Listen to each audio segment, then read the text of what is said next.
Hello students, आज आपका NEET physics part 2 यानी कि यूनिट सेकंड का 15 क्वेश्चन का जो सेशन है, इसमें हम आपके 15 क्वेश्चंस लेके आए हैं, जिनमें से ये जो आपके 15 क्वेश्चंस हैं ये आपके 3 चैप्टर से मिलके बने हैं।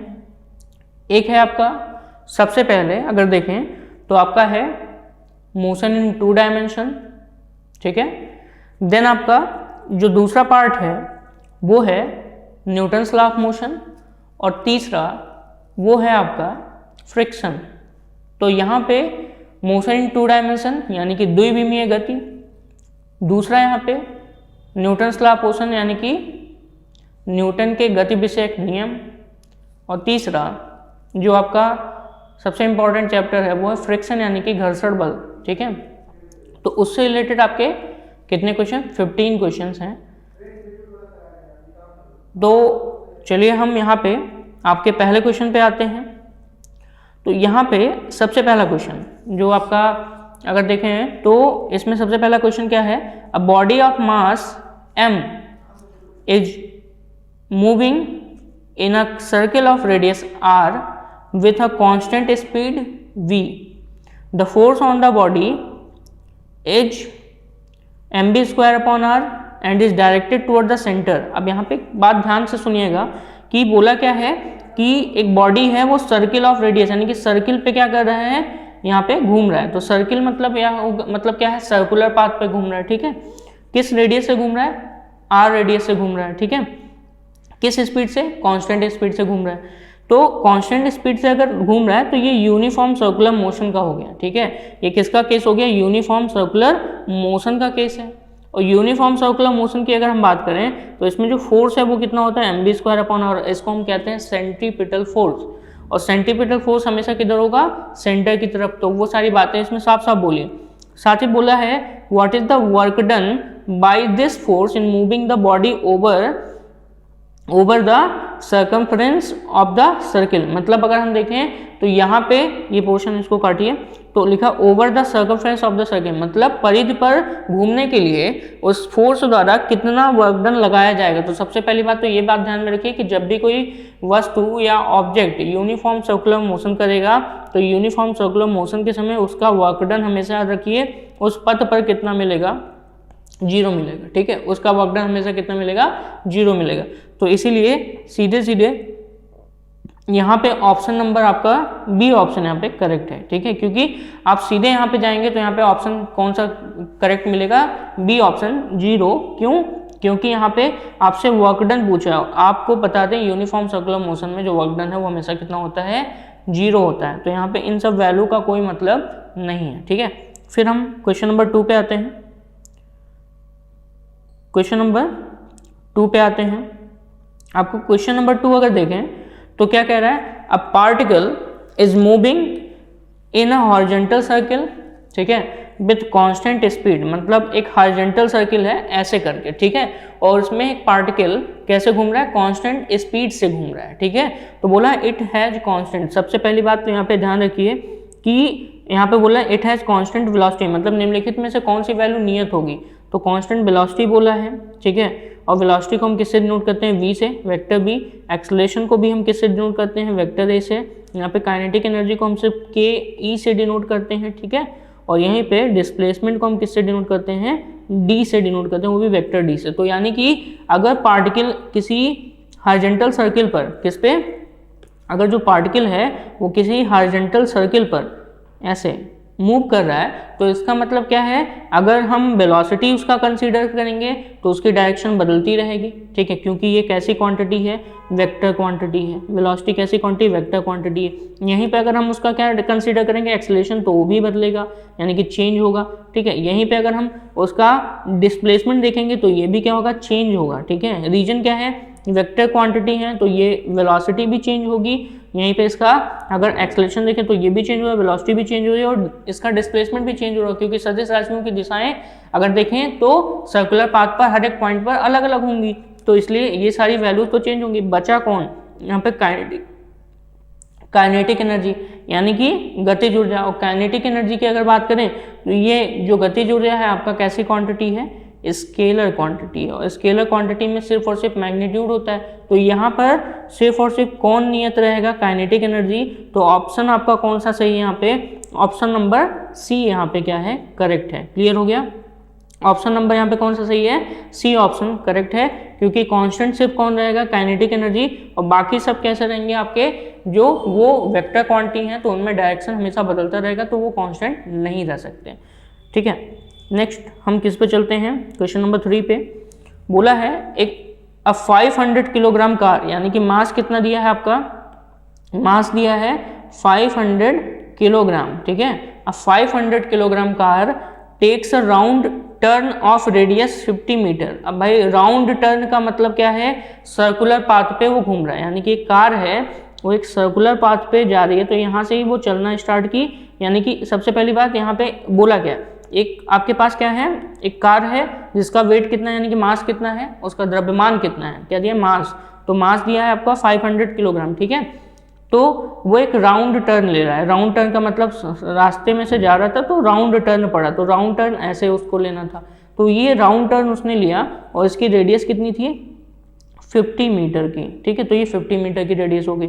फिर क्या लिखा है, किस वेलोसिटी से, 36 किलोमीटर पर आवर, यानी कि वेलोसिटी कितनी दी है, 36 किलोमीटर पर आवर की स्पीड दी है, और यहीं पर आपका जो रेडियस है वो कितना दिया है, 50 मीटर का रेडियस दिया है। क्लियर, तो यहाँ पे ये तो हो गया 36 किलोमीटर पर आवर, इसको आप पहले कन्वर्ट करिए मीटर पर सेकंड में, तो इसको कन्वर्ट करने के लिए 36 इंटू 5/18 आपको पता है, इससे हम करते हैं 18 2 जा 36, यानी कि आ गया 10 मीटर पर सेकंड की वेलोसिटी से ये क्या कर रहा है, चल रहा है। ठीक है, उस सर्कुलर पाथ पे चल रहा है। तो पूछा सेंटीपिटल फोर्स बताइए, बहुत सिंपल सा है, सेंटीपिटल फोर्स का फॉर्मूला होता है, यानी कि F इक्वल टू होता है mv²/r। तो m कितना दिया है 500, v कितना दिया है यहाँ पे, अभी जस्ट आप मीटर पर सेकंड में निकाल लो 10, और यहाँ पे आप इसको क्या करेंगे, रेडियस कितना दिया मीटर में, तो 50, तो ये आपका अगर कट करें कितना हो जाएगा, यहाँ पे अगर देखें तो रेडियस कितना दिया था, अभी 50 दिया था। ठीक है, और यहीं पे आपने कितना निकाला है, 5 2 जा 10। ठीक है, तो यहाँ पे कितना हो जाएगा, इसको सॉल्व करते हैं। चलिए, तो 500 किलोग्राम दिया, तो किलोग्राम दिया है, साथ ही साथ आपका क्या दिया है यहाँ पे, ये आपका कितना हो गया, क्या क्या दिया है, 10 मीटर, यानी कि ये हो गया आपका 36, किस में दिया, किलोमीटर में। तो किलोमीटर को भी तो मीटर में कन्वर्ट करेंगे आप, यहाँ पे हमने मीटर में कन्वर्ट किया, सॉरी यहाँ पे हमसे मिस्टेक होगी। क्या मिस्टेक हुआ, 36 किलोमीटर पर आवर है, तो 36 किलोमीटर पर आवर को अगर हम मीटर पर सेकंड में करेंगे तो यहाँ पे हमको इसको कन्वर्ट करेंगे तो हमको कितना मिलेगा, सिंपल सी बात, इसको हम करेंगे तो 10 मीटर पर सेकंड है। ठीक है, और यहाँ पे v² लिया ना, तो v² का मतलब यहाँ पे 10 का क्या कर देंगे, स्क्वायर कर देंगे, और जब 10 का स्क्वायर करेंगे तो 500 इंटू कितना हो जाएगा 100, यानी कि 10 का स्क्वायर डिवाइडेड बाई 50। ठीक है, तो यहाँ से ये आपका 1 0 यहाँ से कैंसिल, 5 2 जा कितना होगा 10, और 500 इंटू 2 कितना हो गया 1000 न्यूटन हो गया। ठीक है, क्लियर हो गया। तो ये आपका जो ऑप्शन मिला वो कितने का, कितने न्यूटन का जो फोर्स है, यानी कि सेंटीपिटल फोर्स, अब केंद्र बल कितने न्यूटन का, वो आपका हो गया 1000 न्यूटन का, यहाँ पे सेंटीपिटल फोर्स लगेगा। क्लियर। क्वेश्चन नंबर 4 पे आते हैं। क्वेश्चन नंबर 4 क्या कह रहा है, what is approximately the centripetal acceleration, यानी कि यहाँ पे पूछा है अभिकेंद्र त्वरण के बारे में, किसके बारे में, अभिकेंद्र त्वरण के बारे में यहाँ पे पूछा है। In units of acceleration due to gravity, यानी कि आपको units of acceleration due to gravity, यानी कि जो यूनिट है वो रखना है 10 मीटर पर सेकेंड स्क्वायर, क्योंकि यहाँ पे यूनिट क्या पूछा है, इन यूनिट्स, यानी कि इसका मात्रक क्या होना चाहिए 10 मीटर पर सेकेंड स्क्वायर। तो जैसे कि हम लिखते हैं, मान लो हमने लिखा कि हमारे पास बल कितना है 10 न्यूटन का, तो न्यूटन इसकी यूनिट होगी। सपोज दैट हमने एक ऐसे एग्जांपल ले लिया कि हमारे पास बल कितना 10 न्यूटन का, तो न्यूटन क्या है यहाँ पे, यूनिट है, मात्रक है। तो ऐसे ही जो वैल्यू हम निकालेंगे इस क्वेश्चन में, उसके लिए यूनिट क्या रखना है, देखना वहाँ पे 10 मीटर पर सेकेंड स्क्वायर की यूनिट देखनी है। तो चलिए सबसे पहले हम क्या करेंगे, यहाँ पे ये तो आपकी यूनिट होगी, तो 10 मीटर पर सेकेंड स्क्वायर की यूनिट होगी। ऑफ एन एयरक्राफ्ट, मतलब एक एयरक्राफ्ट है flying at a speed of 400 metre per, सब कुछ लिख लेते हैं सबसे पहले। तो यहाँ पे v कितना दिया है 400 मीटर पर सेकंड दिया है। Throw a circular arc of radius 0.6 kilometre, ठीक है, यानी कि रेडियस कितना दिया है 0.6 किलोमीटर, इसको आप मीटर में कन्वर्ट कर लें तो ये हो जाएगा r equal to 0.6 into 10⁻3। 1 kilometre में कितने मीटर, तो ये आपका किस में कन्वर्ट हो गया, मीटर में कन्वर्ट हो गया। ठीक है, आपसे क्या पूछा है यहाँ पे, सेंट्रीपिटल एक्सेलरेशन की वैल्यू पूछी। तो चलिए सेंट्रीपिटल एक्सेलरेशन हम निकालने की कोशिश करते हैं। सेंट्रीपिटल एक्सेलरेशन का फॉर्मूला होता है a equal to V square upon R. ठीक है, कितना होगा, V square upon R. v की वैल्यू दी है 400, तो 400 मीटर पर सेकंड का स्क्वायर रखेंगे डिवाइडेड बाई r मतलब यहाँ पे हो गया 0.6 इंटू यानी कि रेडियस 10⁻³ मीटर। ठीक है, इसको सॉल्व करते हैं। 400 यहाँ पे हो जाएगा, इसको हम अगर मल्टीप्लाई करें तो ये हो जाएगा 4 इंटू 4 यानी कि 16 इंटू 10 की पावर कितना हो जाएगा 4 मीटर स्क्वायर। ठीक है, पर सेकंड स्क्वायर, ये तो हो गया मीटर स्क्वायर पर second square divided by 0.6 into 10 की पावर कितना हो गया 3। ठीक है, मीटर। अब मीटर से इसका एक पावर कैंसिल, तो ये वैल्यू आपको मिली कितनी, यहाँ पे ये हो गया एक पावर कैंसिल, तो यहाँ पे 16 इंटू 10 की पावर 4 है और यहाँ पे 10 की पावर 3 से इसका 4 कैंसिल। ठीक है, तो आपको क्या मिला, a equal to 16 upon 0.6 into कितना 10, क्योंकि यहाँ पे एक पावर बचा है, और साथ ही साथ मिला मीटर पर सेकंड स्क्वायर। तो अब यहाँ पे ध्यान से देखिएगा, मैंने बोला था ये चीज़ आपकी यूनिट है। ठीक है, तो ये आपकी यूनिट है 10 मीटर पर सेकंड स्क्वायर, ये क्या है आपकी यहाँ पे यूनिट है। ठीक है, तो ये चीज़ यहाँ पे ध्यान रखना। तो इतनी चीज़ आपकी क्या गिवन है, यूनिट गिवन है। तो जो वैल्यू आएगी वो इसको निकालने पे आएगी। तो चलिए इसको सॉल्व करते हैं। तो 160 अपॉन कितना कर देते हैं 6, उसको कट करेंगे तो 6 2 जा 12, देन आपका बचेगा 4, फिर ये हो जाएगा 0 यानी कि यहाँ पे हो जाएगा 12, देन आपका यहाँ पे 4 बचेगा, और साथ ही साथ ये वैल्यू लगभग 26.7 के आसपास आएगी। ठीक है, तो यहाँ पे जो ऑप्शन है वो कौन सा सही होगा, 26.7 इंटू 10 की पावर यहाँ पे क्या है मीटर पर सेकंड स्क्वायर, जो इसकी यूनिट हो गई, ये इसकी क्या होगी यूनिट, और ये इसकी न्यूमेरिकल वैल्यू मान लोगे। ठीक है, तो वैल्यू ऑप्शन में कौन सा सही होगा, पहला ऑप्शन यहाँ पे 4 का पहला ऑप्शन यहाँ पे करेक्ट होगा। क्लियर। क्वेश्चन नंबर 5 पे आते हैं। क्वेश्चन नंबर 5 सिर्फ स्टेट करना है यहाँ पे, for a particle in a non uniform accelerated circular motion, मतलब आपके पास क्या है एक नॉन यूनिफॉर्म एक्सेलरेटेड मोशन है, वो भी कैसे सर्कुलर, मतलब जो आपका नॉन यूनिफॉर्म सर्कुलर मोशन है यानी कि असमान वृत्तीय गति, वो भी कैसा है एक्सेलरेटेड है यानी कि त्वरित है।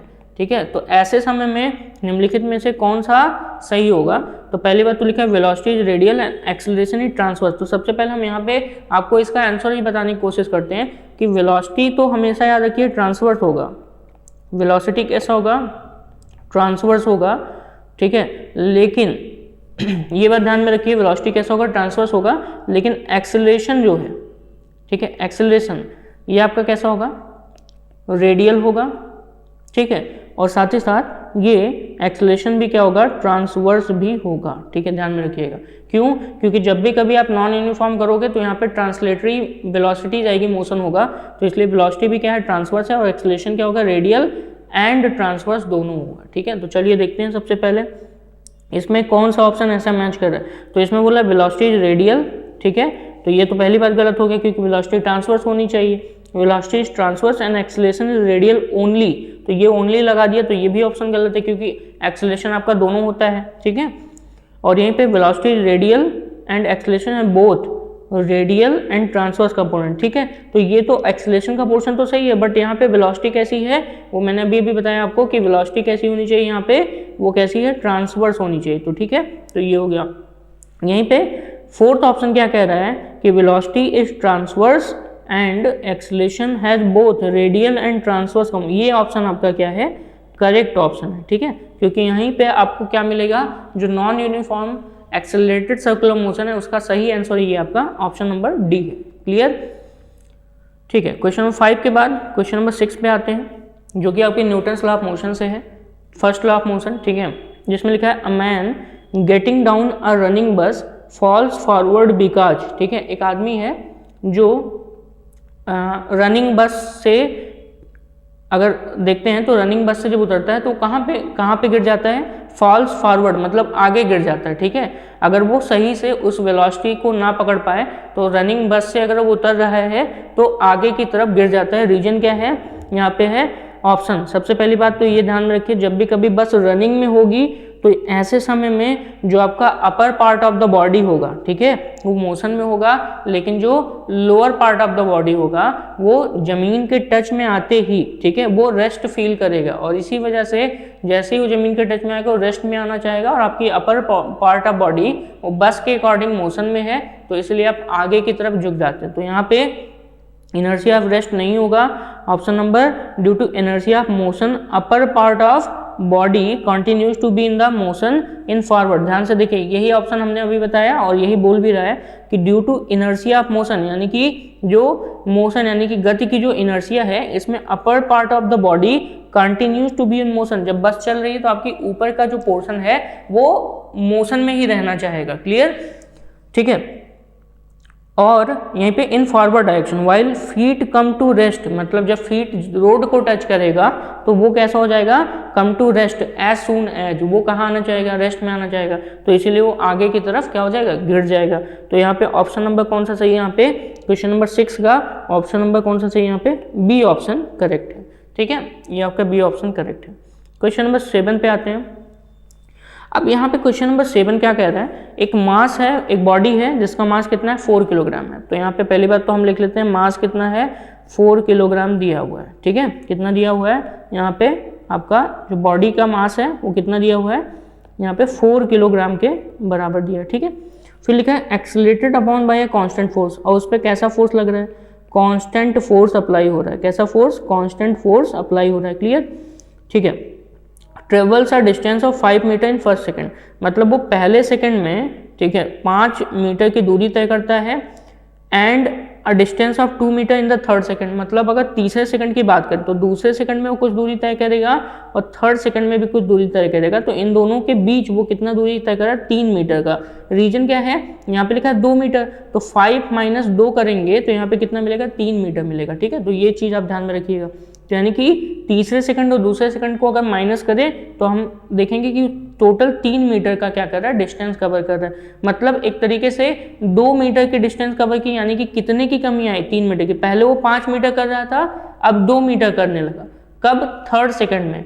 थर्ड सेकंड में उसने 2 मीटर का डिस्टेंस ट्रेवल किया, तो कमी कितने की आई भाई, 3 मीटर की कमी आई कि नहीं आई। पहले 5 मीटर कर रहा था, देन आपका तीसरे सेकंड में कितना हो गया, 2 मीटर हो गया, तो कमी कितने मीटर की आ गई, यहाँ पे 3 मीटर की आ गई। ठीक है, तो यहाँ पे जो कमी आई उससे ये पता चल रहा है कि इस प्रोसेस में क्या हो रहा है, रिटार्डेशन हो रहा है, बॉडी में क्या हो रहा है, रिटार्डेशन हो रहा है।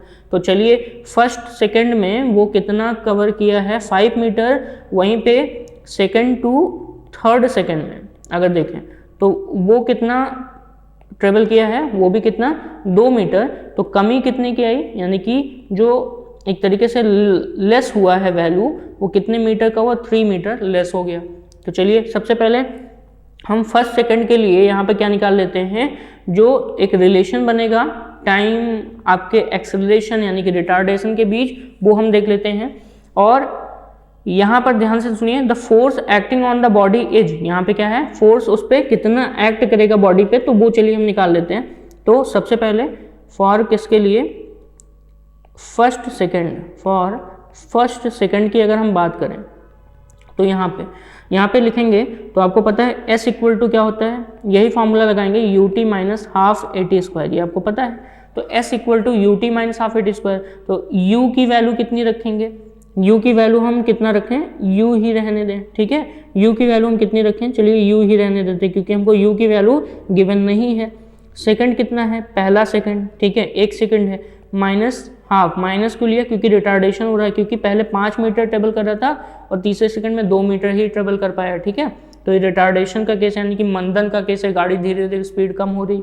u into 1 minus half a हमें यानी कि रिटार्डेशन पता करना है, और t स्क्वायर भी यहाँ पे कितना हो जाएगा, 1 का स्क्वायर इक्वल टू कितना हो जाएगा, 5, क्योंकि 5 मीटर ये पहले सेकंड में ट्रेवल किया। ठीक है, तो u minus half a equal to कितना मिला आपको, u minus half a equal to कितना मिला आपको, यहाँ पे आपको 5 मिल गया। इक्वेशन नंबर कितना बना लेते हैं, 1। यहीं पे अगर हम देखें किसके लिए, फॉर थर्ड सेकंड, तो तीसरे सेकंड में जो ये डिस्टेंस वाली वैल्यू है वो हम देखेंगे कितना कम हुआ, तो उसके लिए क्या करेंगे, सेकंड जो थर्ड सेकंड की डिस्टेंस है, थर्ड सेकंड की डिस्टेंस माइनस सेकंड की डिस्टेंस, ठीक है, ये हो जाएगा। तो यहाँ पे हम ऐसे करेंगे, फॉर्मूला यही हम अप्लाई करेंगे। कौन सा formula? s equal to U T minus half A T square. तो चलिए थर्ड सेकंड के लिए लगाएं, तो यहाँ पे हो जाएगा u की वैल्यू वही रखेंगे, t कितना रखेंगे हम यहाँ पे, तब 3 रखेंगे क्योंकि थर्ड सेकंड के लिए देख रहे हैं, माइनस हाफ, ठीक है, a वही रहेगा क्योंकि उसी यहाँ पे अब क्या हो रहा है, मंदन हो रहा है, तो हाफ हमने वही रखा है इंटू a, और यहाँ पे ए टी स्क्वायर यानी कि 3 का यहाँ पे स्क्वायर हो जाएगा। फिर माइनस करेंगे, तो माइनस करेंगे, आप दूसरे सेकंड के लिए कर रहे हैं तो u इंटू कितना करेंगे 2 ut, यानी कि यहाँ पे सेकंड 2 रखेंगे, माइनस है तो माइनस माइनस कितना हो जाएगा प्लस हाफ a 2 का स्क्वायर इक्वल टू कितना रखेंगे 3। रीजन क्या है, इतने की कमी हो रही थी, ठीक है, तो ये हो गया। तो यहाँ से आपको मिला 3u माइनस यहाँ पे हो जाएगा हाफ, यहाँ पे a है और यहाँ पे कितना मिला 9, ठीक है, क्योंकि 3 का स्क्वायर 9 माइनस ये हो जाएगा 2u, ये u है, ठीक है, ध्यान से सुनिएगा, ये u है यानी कि एक इनिशियल वेलोसिटी है, प्लस यहाँ पे आपको कितना मिला हाफ a 4 इक्वल टू कितना मिला a इंटू कितना 4 इक्वल टू कितना मिला 3, ठीक है। अब यहाँ पे देखेंगे तो 3u और माइनस 2u, ठीक है, इसको हम क्या कर दें, अगर यहाँ से क्या करें माइनस करें तो हमारे पास सिर्फ कितना बचेगा u बचेगा, ठीक है, हमारे पास कितना बचेगा सिर्फ u बचेगा, माइनस में हमारे पास अब यहाँ पे देखेंगे तो ये 9 है और यहाँ पे 1/2a लिखा है और यहीं पे भी 4 है और यहाँ भी कितना लिखा है 1/2a लिखा है, तो बड़ी वैल्यू का है यहाँ पे 9 और यहाँ पे साइन कैसा माइनस है तो यहाँ प्लस है, तो यहाँ पे मिलेगा माइनस 1/2a इंटू कितना 5, क्योंकि 9 में से आपका 4 माइनस हो जाएगा तो ये आपको वैल्यू मिलेगी, ठीक है, ठीक, इक्वल टू कितना मिला आपको यहाँ पे 3 मिला। इक्वेशन नंबर कितना बना रहे थे सेकेंड। अब यहाँ पे करना क्या है, इक्वेशन नंबर फर्स्ट मिल गया है, इक्वेशन नंबर सेकंड मिल गया, तो इक्वेशन फर्स्ट माइनस इक्वेशन क्या कर दें आप सेकंड कर दें। तो इक्वेशन फर्स्ट में से अगर इक्वेशन सेकंड करेंगे तो हमें रिटार्डेशन पता चल जाएगा। तो चलिए पहले में से हम सेकंड को माइनस कर दें, तो यहाँ पे हमको कैसे रिटार्डेशन पता चलेगा देखते हैं। पहले में से सेकंड को माइनस कर दें तो पहला इक्वेशन यहाँ पे है, तो इसको लाते हैं u माइनस हाफ a, फिर यहाँ पे minus u minus minus minus क्या हो जाएगा प्लस हाफ a इंटू क्या है 5 इक्वल टू 5 माइनस 3, ठीक है। तो ये हो गया, कुछ कैंसिल होगा, कितना कैंसिल होगा, u से u कैंसिल हो गया, आपके पास कितना बचा है यहाँ पे, आपके पास सिर्फ और सिर्फ बचा है 5 हाफ a और यहाँ पे हाफ a बचा है, यानी कि आपके पास कितना बचा है 4a बचा है, यानी कि 4 और यहाँ पे 4 को अगर हम कैंसिल करेंगे तो यहाँ पे कितना बचेगा 2a के बराबर, ठीक है, यानी कि हाफ a के साथ आपके पास कितना बचा है 4 बचा है इक्वल टू यहाँ पे कितना बचा है 2, ठीक है।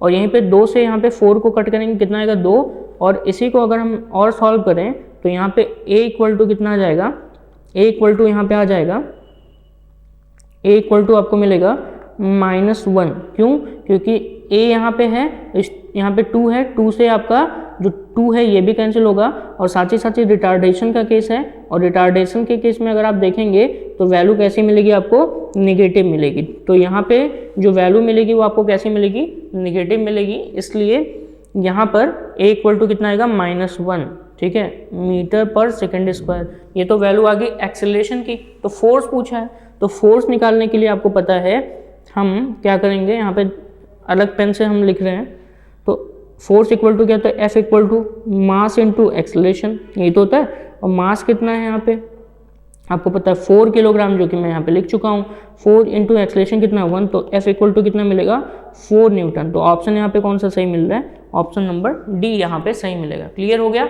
ये ऑप्शन थोड़ा लेंथी था बट आपको समझना है। तो सबसे पहली बात तो ये समझिए कि पहले सेकंड में जो दिया है उसको हम डिस्टेंस 5 मीटर का है, लेकिन जो थर्ड सेकंड में वो 2 मीटर का आ रहा है, यानी कि 3 मीटर का कमी हो रहा है ना। तो उस कमी को पहले आप कैलकुलेट कीजिए, उससे इक्वेशन बनाइए उससे, और पहले इक्वेशन को जो फर्स्ट सेकंड में था उससे कंपेयर करिए, और कंपेयर करने के बाद जो भी एक्सेलरेशन आएगा उससे आप फोर्स की वैल्यू निकाल सकते हैं।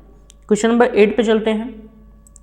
क्वेश्चन नंबर 8 कह रहा है the velocity of a body at time t equal to 0, ठीक है, is 10√2 metre per second in the north east direction and it is moving with an acceleration of 2 meter per second square directed toward the south. The magnitude and direction of the velocity of the body after 5 seconds will be.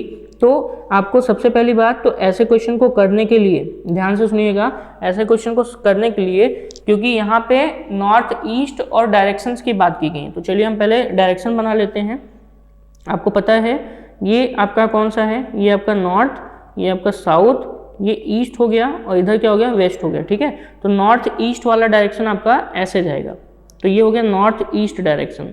ठीक है, ये कौन सा direction हो गया, यहाँ पर ये हो गया नॉर्थ ईस्ट डायरेक्शन हो गया। ठीक है, अब यहाँ पे हम इसको ऐसे बना देते हैं ताकि आपको क्लियर विजिबल हो। ये आपका हो गया ईस्ट, ये हो गया वेस्ट, ये हो गया नॉर्थ और यहाँ पे क्या है, साउथ। ठीक है, तो नॉर्थ ईस्ट डायरेक्शन में, ठीक है, एक बॉडी है वो मूव कर रही है, वो कितनी वेलोसिटी से, u इक्वल टू 10√2 मीटर पर सेकंड की वेलोसिटी से क्या कर रही है, मूव कर रही है।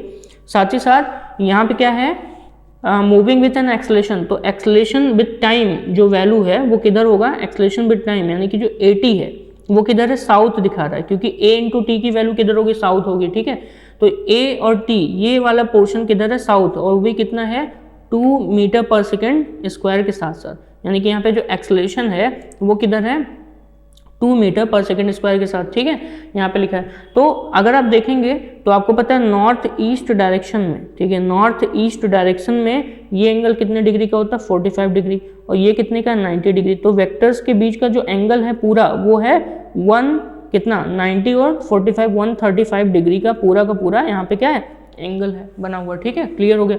तो यानी कि हमारे पास दो वेक्टर हैं, एक वेक्टर है आपका वेक्टर u और यहीं पे एक दूसरा वेक्टर है वो है ये वाला पोर्शन। ठीक है, और आपको पता है कि अगर हम इसको सॉल्व करेंगे तो यहाँ पे थोड़ी सी चीज़ समझिए, आपको ये चीज़ पता होनी चाहिए कि v इक्वल टू क्या होता है, vector v equal to vector u plus at, जिसमें से ये भी क्या है, एक वेक्टर क्वांटिटी है। ठीक है, तो वेक्टर a क्या है, एक वेक्टर क्वांटिटी है। ठीक है, तो यहाँ पर अगर हम इसका क्या निकालें, रिजल्टेंट का फॉर्मूला लगाएं, तो मैग्नीट्यूड अगर हमें चाहिए वेक्टर b का, तो ये हो जाएगा क्या, क्योंकि हमसे यही पूछा भी है कितने सेकंड बाद, 5 सेकंड बाद, तो यहाँ पे हो जाएगा अंडर रूट में u का स्क्वायर प्लस at का स्क्वायर, ठीक है, ये हो गया, प्लस 2ab, ठीक है, 2ab cos थीटा ये होता है। तो यहाँ पे a कितना है, u है, और b कितना है, at है, और cos यहाँ पे 135 रखेंगे क्योंकि दोनों के बीच जो कोण है वो कितने का है, 135 का है। क्लियर हो गया। तो यहाँ से u स्क्वायर रखेंगे, तो अंडर रूट में जब हम 10√2 का स्क्वायर करेंगे तो हमको कितना मिलेगा, यहाँ पे 10 का स्क्वायर कितना मिलेगा, 100, और 100 इंटू 2 करेंगे तो यहाँ पे मिलेगा हमको कितना, ये मिल जाएगा 200 के इक्वल मिलेगा। कितना मिलेगा, 200 के इक्वल। तो चलिए हम देख लेते हैं, वैल्यू पुट कर देते हैं, 10√2 का स्क्वायर प्लस एक्सेलेरेशन का स्क्वायर इंटू टी का स्क्वायर, एक्सेलेरेशन का स्क्वायर मतलब 2 का स्क्वायर इंटू टी का स्क्वायर मतलब 5 का स्क्वायर हो जाएगा, टाइम का स्क्वायर। ठीक है, प्लस 2 इंटू यहाँ पे हो जाएगा 10√2, ये हो गया 10√2। ठीक है, एक्सेलेरेशन कितना है, 2 है, और टाइम कितना है, 5 है, और cos 135 है। ठीक है, तो यहाँ पे हो जाएगा cos 135। ठीक है, इसको सॉल्व कर देते हैं, चलिए सॉल्व करते हैं इसको। तो अंडर रूट में यहाँ पे अगर देखें तो 10√2 का स्क्वायर करेंगे तो √2 का स्क्वायर करेंगे 2 मिलेगा, और 10 का स्क्वायर 100, तो यहाँ पे कितना मिला 200, प्लस यहाँ पर अगर देखेंगे तो 2 का स्क्वायर 4 एंड 5 का स्क्वायर कितना होगा, 5 का स्क्वायर कितना होगा यहाँ पे 25, और 25 इंटू 4 करेंगे तो 100 मिलेगा, और प्लस यहाँ पे करेंगे तो ये √2 है।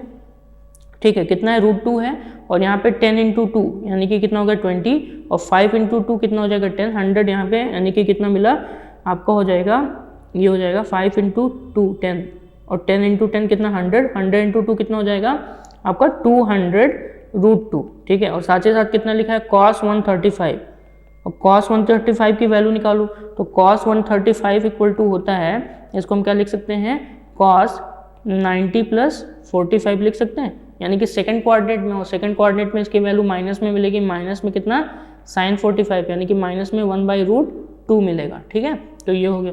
तो यहाँ पे अगर हम इनको ऐड करें तो यहाँ पे मिला अंडर रूट में कितना 300 प्लस, ठीक है, ये हो गया 200 इंटू कितना √2, 200 इंटू कितना √2, और साथ ही साथ 200 इंटू √2 इंटू 1 अपॉन कितना हो जाएगा √2, वो भी किस में आ जाएगा माइनस में।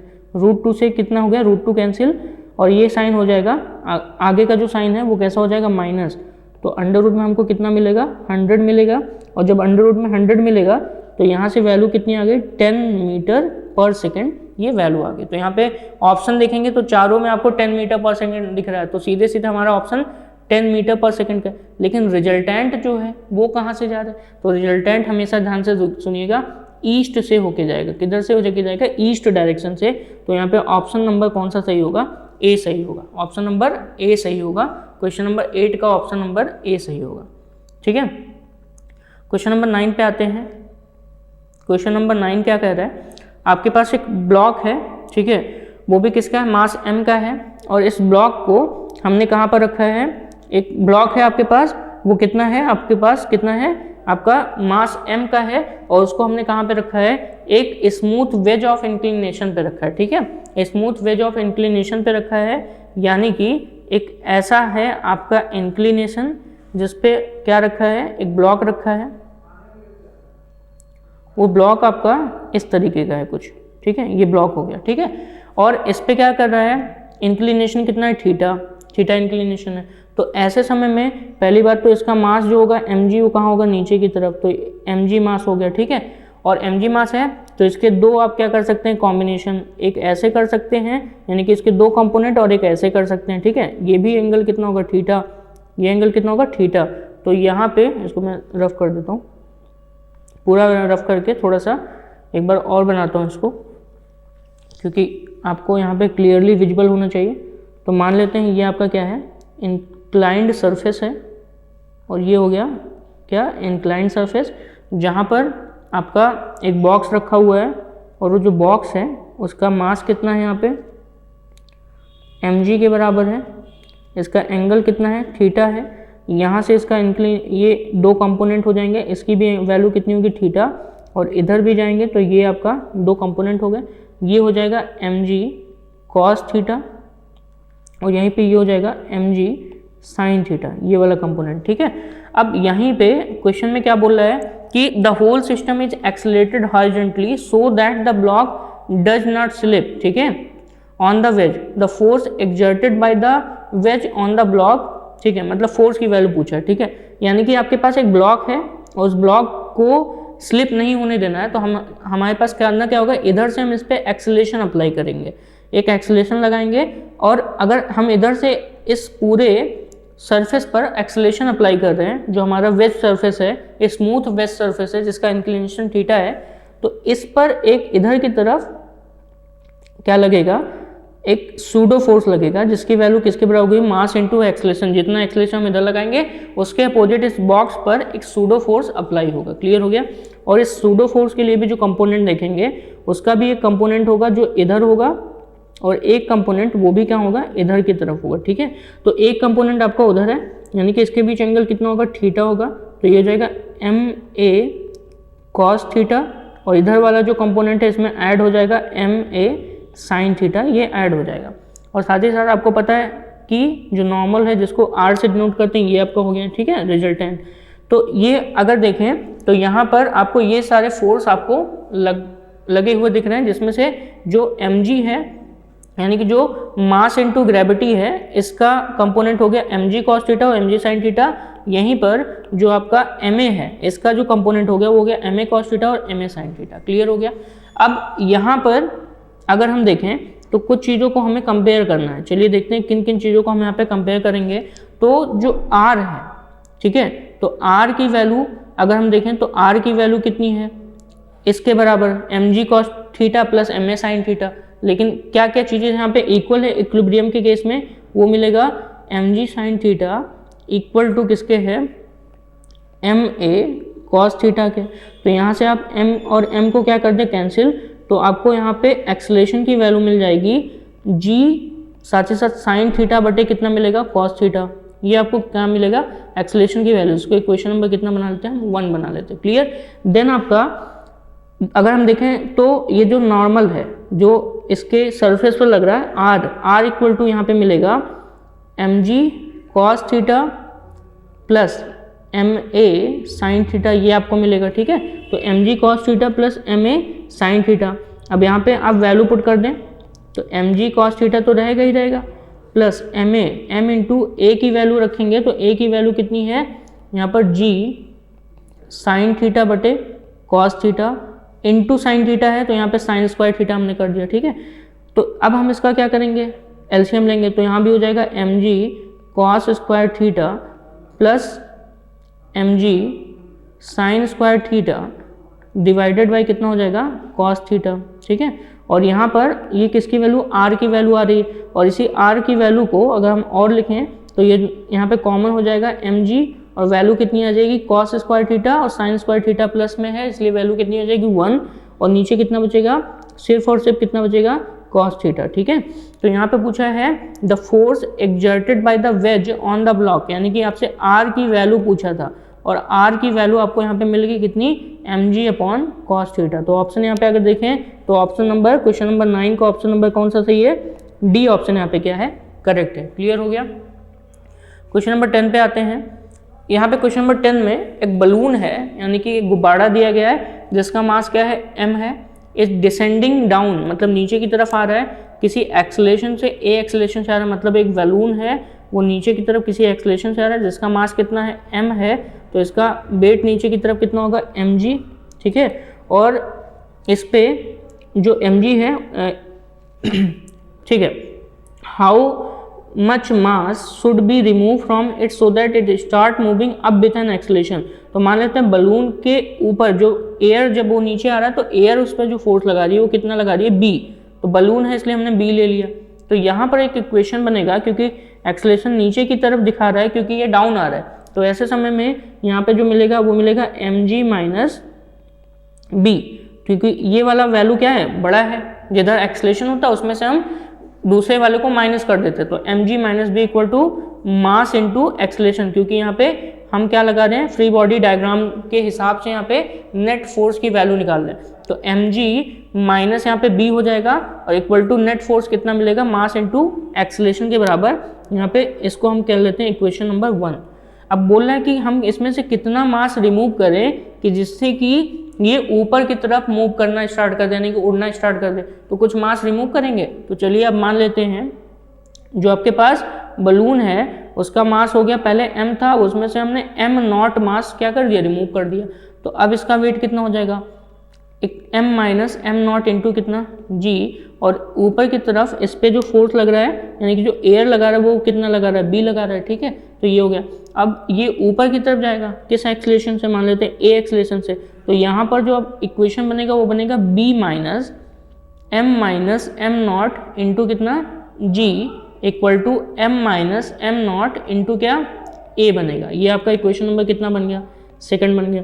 दोनों इक्वेशंस को अगर आप क्या कर दें, ऐड कर दें, तो चलिए दोनों इक्वेशंस को ऐड करें, इक्वेशन 1 प्लस इक्वेशन 2, तो ऐसे समय में एम जी माइनस बी ये हो गया, प्लस लेफ्ट हैंड साइड को लेफ्ट हैंड साइड से ऐड करेंगे, प्लस बी आएगा, माइनस यहाँ पे देखेंगे तो minus M G minus minus क्या हो जाएगा, यहाँ पे प्लस हो जाएगा M naught G equal to M A minus M naught A, ठीक है। तो ये हो गया, कुछ कैंसिल होगा, बी से बी कैंसिल और यहाँ पे एम जी से एम जी कैंसिल, तो यहाँ पे बचा क्या, एम नॉट जी बचा और यहाँ पे बचा M A minus M naught A, M naught G और एम नॉट ए को एक साथ कर लीजिए, ये हो जाएगा प्लस एम नॉट ए, क्योंकि इक्वल को उधर ले जा रहे हैं और यहाँ पे सिर्फ क्या बचा है, एम ए। अब यहाँ से यहाँ पे आइए तो ये हो जाएगा, यहाँ पे कुछ कॉमन दिख रहा है, एम नॉट कॉमन दिख रहा है और एम नॉट कॉमन दिखेगा तो यानी कि जी प्लस ए इक्वल टू क्या हो गया, मास इंटू ए, और यहाँ से एम नॉट इक्वल टू हो जाएगा, ये हो जाएगा एम ए, कितना हो जाएगा, एम ए। लेकिन थोड़ी सी गड़बड़ी हो रही है यहाँ पर, अगर देखें तो वैल्यू कितनी चाहिए, M A plus M A, क्योंकि हमारे पास राइट हैंड साइड भी था ना, तो देखिए ये एम ए भी तो ऐड करेंगे, तो हमने इसको राइट हैंड साइड को यहाँ पे ऐड नहीं किया, तो ये हम एम ए का पोर्शन यहाँ पे ऐड कर दे रहे हैं, ये आपको हम लाइन द्वारा डिवाइड कर दे रहे हैं ताकि ये आपका सेपरेट रहे, ये आपका सेपरेट है, ठीक है। इधर का पोर्शन अलग है और उधर का पोर्शन अलग है, तो यहाँ पे ध्यान से देखिएगा क्योंकि राइट हैंड साइड में यहाँ पे क्या है, एम ए भी तो है और यहाँ पे क्या था, राइट हैंड साइड में M minus M naught A था, तो दोनों को ऐड करेंगे ना, तो हमने तो इसको ऐड कर दिया, लेकिन हमने इसको ऐड करना भूल गए थे, ठीक है। तो यहाँ पे एम ए को भी ऐड करेंगे, तो एम ए और एम ए ये आपके क्या हो गया 2ma। तो यहाँ पे जो बार बार एम ए लिख रहे हैं यहाँ पे क्या हो जाएगा 2ma, यहाँ भी क्या हो गया 2ma, ठीक है, और यहाँ भी क्या हो जाएगा 2ma। अब यहाँ पे बचा क्या, M naught equal to 2ma divided by G plus A के बराबर, ठीक है। कितना हो गया, M naught equal to 2ma upon G plus A. तो आपसे क्वेश्चन पूछा था हाउ मच मास, मतलब मास मतलब कितना रिमूव किया जाए, तो वही वैल्यू पूछा था किसकी, एम नॉट की वैल्यू। तो चलिए देखते हैं कौन सा ऑप्शन सही है, जी प्लस ए वाला ऑप्शन सही है, यानी कि क्वेश्चन नंबर 10 का ऑप्शन नंबर यहाँ पे कौन सा सही है, सी ऑप्शन करेक्ट है। क्लियर। क्वेश्चन नंबर 11 पे आते हैं।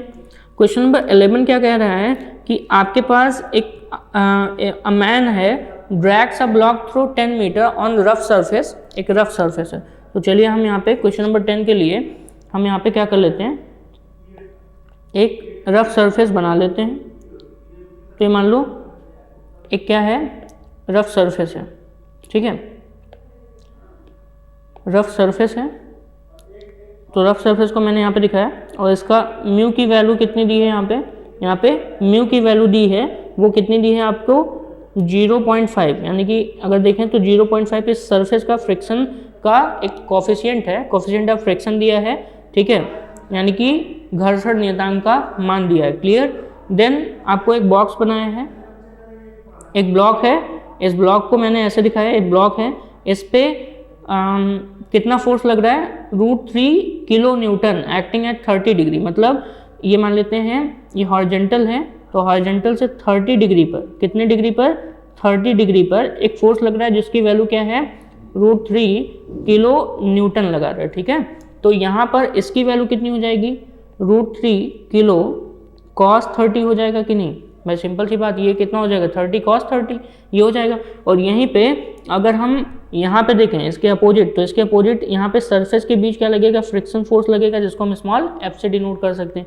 तो ये हो गया हमारा ब्लॉक, और इस पे इधर की डायरेक्शन में फोर्स लग रहा है वो है, और इधर की डायरेक्शन में फ्रिक्शन फोर्स कितना लग रहा है, स्मॉल f लग रहा है, ठीक है। तो आपसे पूछा है वर्क डन कितना होगा, तो वर्क डन इक्वल टू होता है, ठीक है, वर्क डन इक्वल टू होता है डिस्प्लेसमेंट की डायरेक्शन में जो फोर्स है उसके साथ उसकी गुणा कर देंगे। तो यहाँ पे हो जाएगा √3k cos 30 इंटू s, ये हो जाएगा, यानी कि जो फोर्स है वो हम ये लेंगे, ठीक है। W इक्वल टू क्या होता है, W इक्वल टू होता है F इंटू एस होता है। फोर्स की वैल्यू हम रखेंगे तो फोर्स की वैल्यू ये रखेंगे, क्यों, क्योंकि ये डिस्प्लेसमेंट की डायरेक्शन में है, ठीक है, और वहीं पे डिस्प्लेसमेंट यानी कि कितना मीटर चला वो वैल्यू है।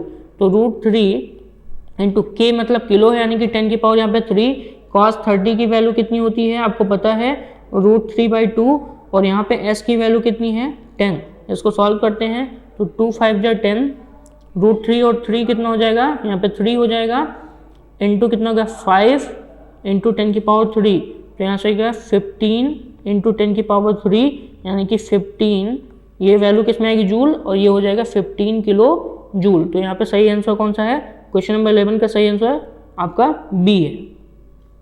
चलिए क्वेश्चन नंबर 12 पे आते हैं। क्वेश्चन नंबर 12 क्या कह रहा है, a horizontal force of 10 Newton, एक बॉक्स है आपके पास यहाँ पे, जैसा कि क्वेश्चन में आपको गिवन है, ये पूरा का पूरा एक बॉक्स है, और इस बॉक्स पर एक फोर्स अप्लाई हो रहा है, कितने न्यूटन का फोर्स अप्लाई हो रहा है, 10 न्यूटन का फोर्स अप्लाई हो रहा है। क्लियर, ठीक है। क्या करना है, ब्लॉक को स्टेशनरी रखना है, क्या करना है, ब्लॉक को स्टेशनरी रखना है, यानी कि इसको मूव नहीं कराना है, इसलिए इस पर एक फोर्स लगा दे रहे हैं ताकि वो दीवार से क्या हो, चिपकी रहे, ना तो ऊपर स्लिप करे ना ही नीचे स्लिप करे। क्लियर। तो ऐसे समय में जब भी कभी आप ब्लॉक पे फोर्स लगाएंगे तो पूछा क्या है, the coefficient of friction between the blocks and the wall कितना दिया 0.2, the weight of the block, ठीक है। अब आपको पता है कि अगर हम वेट की बात करेंगे तो वेट हमेशा इसका किधर रहेगा, नीचे की तरफ, कोफिशिएंट ऑफ फ्रिक्शन यहाँ पे है म्यू, ठीक है, इनके जो सरफेस है, सतह है, उनके बीच में है, फोर्स आप ऐसे अप्लाई कर रहे हैं, तो फॉर्मूला होता है फोर्स, और इन सब के बीच में एक फॉर्मूला है W/न्यू, ठीक है, कितना होता है W/न्यू, यानी कि जो वेट है और ये है आपका कोफिशिएंट ऑफ फ्रिक्शन यानी कि न्यू की वैल्यू, तो यहाँ से वेट इक्वल टू हो गया F into new, value put कर दो, F की वैल्यू कितनी है 10 न्यूटन और न्यू की वैल्यू कितनी है 0.2, तो यहाँ से अगर वैल्यू पुट करेंगे तो F की वैल्यू कितनी होगी 10 और यहाँ पे न्यू की वैल्यू होगी 0.2, तो वैल्यू कितना आएगा यहाँ पे आपका 2 न्यूटन। तो यानी कि कितना कांस्टेंट फोर्स लगना चाहिए ताकि वो स्लिप ना करे, वो हो गया आपका ऑप्शन नंबर ए सही है, यानी कि 2 न्यूटन का फोर्स लगना चाहिए। चलिए अगला देखते हैं, क्वेश्चन नंबर 13 पे आते हैं। क्वेश्चन नंबर 13 कह रहा है एक बॉडी है जो मूव कर रही है along a circular path of radius 10 centimetre, मतलब सर्कुलर पाथ है जिसका रेडियस कितना दिया है 10 मीटर का दिया है, ठीक है। और कोफिशिएंट ऑफ फ्रिक्शन यानी कि म्यू दिया है वो कितना दिया 0.5 दिया है। तो what should be the angular speed, यानी कि एंगुलर स्पीड पूछा है। भाई सिंपल सी बात, it is not to slip the surface. तो यहाँ पे सबसे पहली बात तो ये समझ लीजिए कि जब भी कभी कोई वस्तु किसी सर्कुलर पाथ पर गति करती है तो ऐसे समय में जो उसका सेंट्रीपिटल फोर्स होता है, और ऐसे समय में जो उसका सेंट्रीपिटल फोर्स यानी कि जो एफसी होता है वो उसको काइनेटिक फ्रिक्शन देता है, मतलब उसको फ्रिक्शन प्रोवाइड करता है। किसके बराबर, फ्रिक्शन फोर्स के बराबर होता है, ठीक है, फ्रिक्शन फोर्स के बराबर। यानी कि mv²/r जो होगा ये किसके बराबर होगा, म्यू mg के बराबर, यानी कि ये म्यू mg क्या है, ये है फ्रिक्शन फोर्स। और हमको पता है कि जो आपका सेंटीपिटल एक्सेलरेशन होता है इसका एक और फार्मूला है mr⍵²। तो हमने mr⍵² क्यों चूज करेंगे, क्योंकि हमें चाहिए क्या, हमें चाहिए एंगुलर स्पीड। और एंगुलर स्पीड यानी कि कोणीय वेग, और कोणीय वेग या कोणीय चाल को हम किससे डिनोट करते हैं, ओमेगा, यानी कि हमसे ओमेगा की वैल्यू पूछिए। क्लियर, तो यहाँ से निकालेंगे m से, यहाँ पे m कैंसिल हो गया, तो यहाँ पे क्या मिला, omega ² equal to mu G upon क्या हो गया, small r, mu G upon small r हो जाएगा। और यहीं पे ओमेगा इक्वल टू क्या हो जाएगा, अंडर रूट में म्यू जी अपॉन क्या हो जाएगा r। वैल्यू पुट करते हैं अंडर रूट में, म्यू की वैल्यू कितनी है, यहाँ पे अभी भी हमने देखा है क्वेश्चन में दिया है 0.5, तो चलिए हम 0.5 रखते हैं। जी की वैल्यू कितनी रखेंगे 9.8, और यहीं पे आप कितना रखेंगे, यहाँ पे आर की वैल्यू रखिए। तो आर की वैल्यू कितनी है, यहाँ पे 10 दिया है मीटर में, ठीक है। सॉल्व करें, तो सॉल्व करेंगे तो ये हो जाएगा आपका 0.7, यानी कि अगर हम इसको सॉल्व करेंगे तो 0.7 के रेडियन पर सेकंड के आसपास आएगा, ठीक है। ठीक है, इसको सॉल्व करेंगे तो 0.7, क्योंकि यहाँ पे 2 पॉइंट्स हैं तो इसके हिसाब से 10⁻⁻1 बाहर हो जाएगा, ठीक है। और जब ये बाहर होंगे तो इसको हम मल्टीप्लाई करेंगे तो लगभग 49 के आसपास आएगा, यानी कि उसका रूट कितना बनेगा 7 के आसपास, ठीक है। तो 0.7 रेडियन पर सेकंड, यानी कि ऑप्शन कितना आएगा आपका डी, यानी कि डी ऑप्शन क्वेश्चन नंबर 13 का आपका सही है। यहीं पे अब हम आते हैं क्वेश्चन नंबर 14 पर। क्वेश्चन नंबर 14 में अगर देखें तो एक ब्लॉक दिया है जिसका नाम क्या है, B is pushed momentarily along a horizontal surface with an initial velocity v। यहाँ पे इनिशियल वेलोसिटी कितना दिया है, v दिया है। If mu is the coefficient, यानी कि इनके सरफेस के बीच जो कोफिशिएंट है वो कितना, म्यू के बराबर है, ठीक है। Sliding friction between b and the surface, block b will come to rest, यानी कि जो फाइनल वेलोसिटी है, ध्यान से सुनिएगा, रेस्ट में आ गया है, यानी कि जो फाइनल वेलोसिटी है ये कितनी हो गई, 0 हो गई, ठीक है। फाइनल वेलोसिटी कितनी हो गई, 0 हो गई। तो आपको पता है कि यहाँ पे फाइनल वेलोसिटी 0 है, यानी कि फ्रिक्शन यहाँ पे काम कर रहा है, और फ्रिक्शन काम करेगा तो समझ लो ये कैसा फोर्स है, एक तरीके से रिटार्डेशन फोर्स है। और रिटार्डेशन फोर्स क्या करता है आपको पता ही है कि रिटार्डेशन फोर्स का मतलब होता है जो आपकी वेलोसिटी को धीरे धीरे कम करे, वेग को धीरे धीरे कम करे और ले जाकर किसी भी बॉक्स को रोक दे, ठीक है। तो ये हो गया, तो यहाँ पर ये सारी चीज़ें हैं गिवन। अब हमें करना क्या है, फ्रिक्शन रिटार्डेशन फोर्स है, तो हमसे पूछा क्या है कि हमें क्या निकालें, यहाँ पर जो हॉरिजॉन्टल सरफेस है उसकी इनिशियल वेलोसिटी दी है और साथ ही साथ कोएफिशिएंट ऑफ फ्रिक्शन दिया है। तो बोला है कि यहाँ पर हमको इसकी जो वैल्यू है, यानी कि जो टाइम की वैल्यू हो कितना यहाँ पे होगा, ठीक है, आफ्टर अ टाइम, यानी कि बोला है समय, कितने समय बाद ये रेस्ट में आएगा। तो चलिए आपको फॉर्मूला पता है फर्स्ट लॉ ऑफ मोशन का, वो होता है v equal to u minus AT होता है, ये फर्स्ट लॉ ऑफ मोशन है। क्यों, रिटार्डेशन है इसलिए माइनस लगाया। अब यहाँ पे जो v है वो कितना हो जा रहा है 0, और इनिशियल वेलोसिटी यानी कि वो कितना दिया है कैपिटल V, ठीक है, माइनस यहाँ पे a हो गया और a के साथ यहाँ पे t है, इसको इक्वेशन नंबर बना लो 1। अब यहाँ पे एक्सेलरेशन नहीं पता है तो एक्सेलरेशन निकालेंगे, कैसे निकालेंगे, आपको पता है फोर्स इक्वल टू होता है मास इनटू एक्सेलरेशन, और यहीं पे फोर्स इक्वल टू होता है आपको म्यू एम जी, यानी कि एक तरीके से देखें तो म्यू एम जी होगा। तो मास से मास कैंसिल हो गया, तो ए इक्वल टू कितना मिला, किसके बराबर, म्यू जी के बराबर। ठीक है, अच्छा ये कैसा फोर्स है, ये फ्रिक्शनल फोर्स है। ये मास इनटू एक्सेलरेशन है, यानी कि बॉक्स का जो एक्सेलरेशन के साथ अगर फोर्स देखेंगे तो वो वैल्यू हो गई। ठीक है, तो म्यू एम जी, तो यहाँ से एक्सेलरेशन कितना मिला, म्यू इंटू जी। यही उठा करके हम इक्वेशन नंबर कहाँ पे 1 में पुट कर देंगे। तो 0 इक्वल टू वी माइनस ए की जगह रखेंगे म्यू इंटू जी इंटू क्या मिला आपको, टी। यहाँ से इस माइनस को उधर भेजेंगे पूरे पोर्शन को, तो v equal to mu G T आएगा। और यहाँ से अगर हम क्या निकालें, टाइम निकालें, तो v अपॉन म्यू जी के बराबर आएगा। तो टाइम आपका आ गया v अपॉन म्यू जी के बराबर। ऑप्शन देखिए यहाँ पे, तो v अपॉन म्यू जी के बराबर टाइम है, यानी कि जी यू, यानी कि यहाँ पे क्वेश्चन 14 में आपका ऑप्शन नंबर ए क्या है, करेक्ट है। Clear, option number A correct है। क्वेश्चन 15 पे आते हैं। क्वेश्चन नंबर 15 सिंपल सा क्वेश्चन है, ध्यान से सुनिएगा कि गाड़ी जो है इसमें पूछा है direction of frictional force between wheel of the car and road, यानी कि जो कार है उस कार का जो पहिया है, ये जो पहिया है, इस पहिए पे जो आपका फ्रिक्शनल फोर्स है यानी कि घर्षण बल वो किधर लगेगा, और गाड़ी किधर मूव कर रही है अकॉर्डिंग टू आपके किसके, अकॉर्डिंग टू यहाँ पे जो डायग्राम बना है इस हिसाब से गाड़ी आगे की तरफ मूव कर रही है। ठीक है, और अब जब आगे की तरफ मूव करेगी तो पहिया किधर घूमेगा, पहिया पीछे की तरफ घूमेगा।